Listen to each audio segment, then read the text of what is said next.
To communicate well to other people who do not speak our native language is to communicate to them with English language. Since English language is the second most used language in the world behind Mandarin. You do not have to be that fluent. As long as you know the basics, you'll be able to communicate. In an article written by Ahmad Altasan, he mentioned that the spread of English in the era of globalization has led to a growing need for good communication skills in English. It means that English and good communication skill in English has been a part of globalization where English has a vital role. Like, for example, in order to get foreign investors, you have to have a good communication skills in English to be able to convince them to invest in your country or your company. As well as in school environment, teachers need to have good communication skill in order to deliver his or her lesson to their students. Ahmad Aldasan also talks in his article the different current approaches that can be viewed as falling within the general framework of communicative language teaching, namely the process based CLT approaches and product based CLT approaches.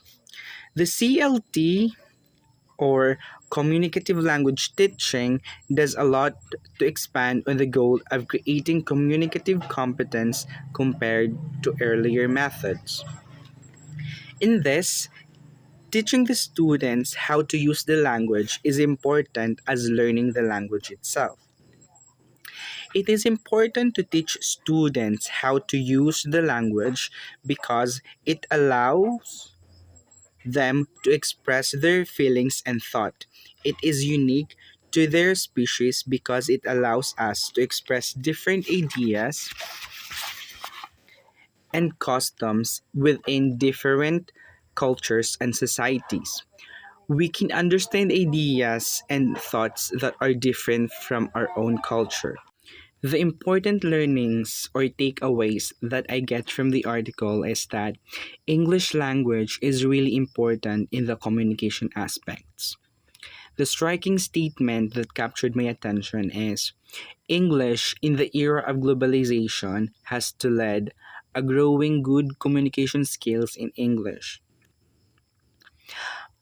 I don't find any statement in the article that is disagreeable because for me, all of the content in the article makes sense. Yes, I agree that there is no best approach in language teaching because in every approach, they have their own strengths and weaknesses. Also, it depends on the teacher on how he or she will use the approach to the students. As a student, the inputs are very helpful in order to know and learn that English helped the spread of the era of globalization and the types of approach in the current language teaching.